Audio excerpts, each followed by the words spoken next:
ఈ రోజున ఒక తప్పిదం జరిగింది తిరుపతి కొండ మీద. జరిగినప్పుడు దాన్ని సరిచేసే కార్యక్రమాలు ఈరోజు కూటమి ప్రభుత్వం చేసుకుంటూ వస్తుంది. సరే, విమర్శలు వస్తూ ఉంటాయి. విమర్శ ఎలా ఉండాలి? అక్కడ ఏదన్నా తప్పిదం జరిగితే ముందు మీరు ప్రభుత్వంలో ఉన్నారు కాబట్టి మీరు దాన్ని వెలికి తీయండి అని చెప్పేసేటువంటి విషయం ఎవరన్నా చెప్తే తప్పులేదు.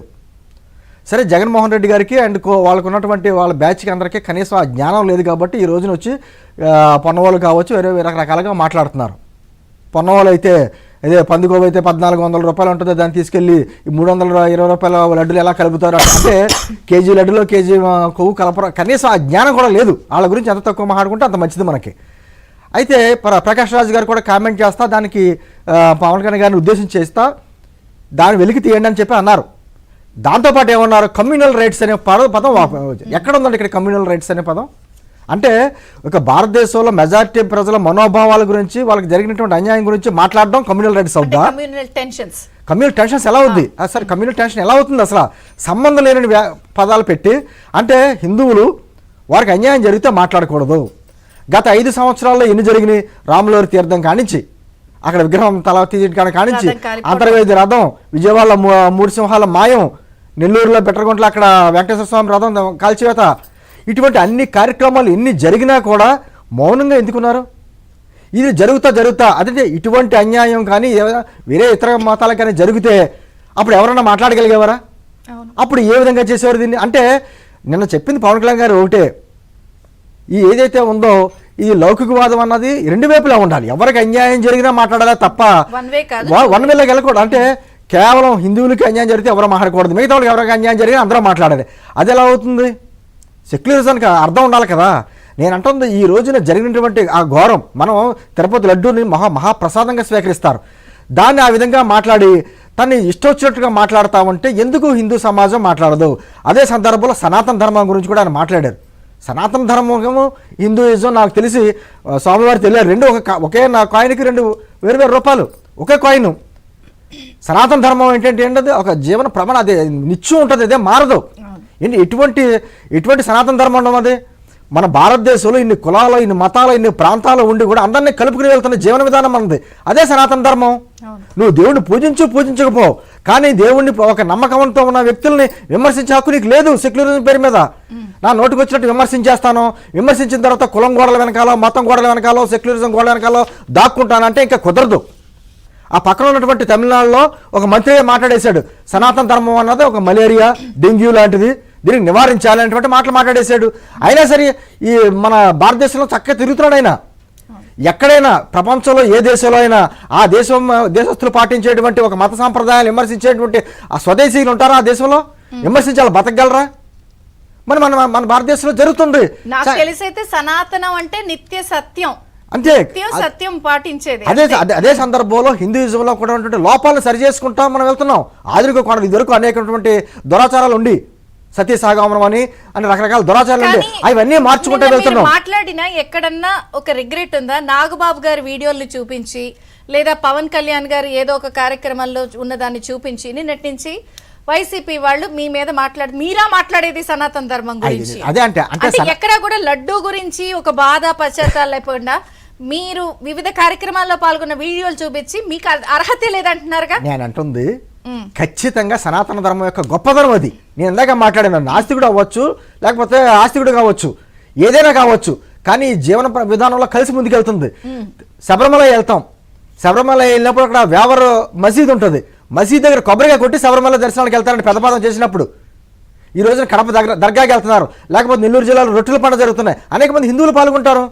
గ్రామాల్లో పూజలు చేసేటువంటి అన్ని రకాలుగా చేసేటువంటి హిందువులు కూడా పిల్లలకు జ్వరం వస్తాయని మసీద్ దగ్గరికి వెళ్తే అడుగట్టించమంటారు. ఈ సాంప్రదాయం, ఈ విధానాలు కానీ ఎక్కడ ప్రపంచంలో ఏ దేశంలోనే ఉంటాయా? అంటే అన్ని మతాచారాలను కలుపుకునే విధానం కదా ఇది. ఈ రోజున ఎవరి విధానం వాళ్ళకి ఉండొచ్చు. నేను అంటుంది మన విధానాలు మనం పాటించుకో, కానీ ఎదురు వాళ్ళు పాటించేటువంటి ఆచార వ్యవహారాలని లేకపోతే వారి దేవుల్ని అన్నింటినీ విమర్శించే హక్కు మీకు ఎవరు ఇచ్చారు? నోటుకు వచ్చిన మాట్లాడేసేయడం, ఎక్కడ దాక్కోవడం అంటే ఎంతవరకు కరెక్ట్? ఈ రోజున పొన్నవలసి సుధాకర్ రెడ్డి మాట్లాడుతున్నటువంటి మాటలు కావచ్చు, లేకపోతే గత 5 సంవత్సరాల్లో కూడా ఇందాక స్వామీజీ గారు చెప్పారు, అసలు మన శ్రీవారికి సంబంధించినటువంటి ఆలయం దగ్గర పాటించవలసిన నిబంధనలు ఏమీ పాటించలేదు, అంతకు సంతకం చేయడు, కుడివైపున కండువా వేసుకున్నారంటే భార్యలు అయిపోతే కుడివైపు కండువా వేసుకుంటారు. అలా కండువా వేసుకుని అతను పూజలు చేసుకుంటూ ఇచ్చాడు, పట్టు వస్త్రాలు ఇచ్చాడు ఒంటరిగా.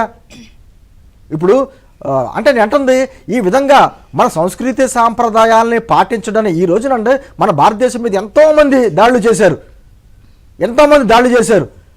ఫ్రెంచ్ వారు, డచ్ వారు, బ్రిటిష్ వారు, అంతకు ముందే నవాబులు, శకులు, తురస్కులు అందరూ చేశారు. కానీ భారతీయ సాంప్రదాయాన్ని కానీ సంస్కృతి సాంప్రదాయాలు ఎవరో నాశనం చేయలేకపోయారు.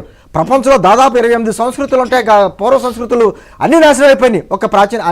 ఒక్క భారతీయ సంస్కృతి తప్ప. నేను అంటుంది అన్ని విధానాలను అన్ని సంస్కృతి కలుపుకునే విధానం మనకు ఉంది. ఈరోజు సహజీవనం చేస్తున్నాం అందరితోటి.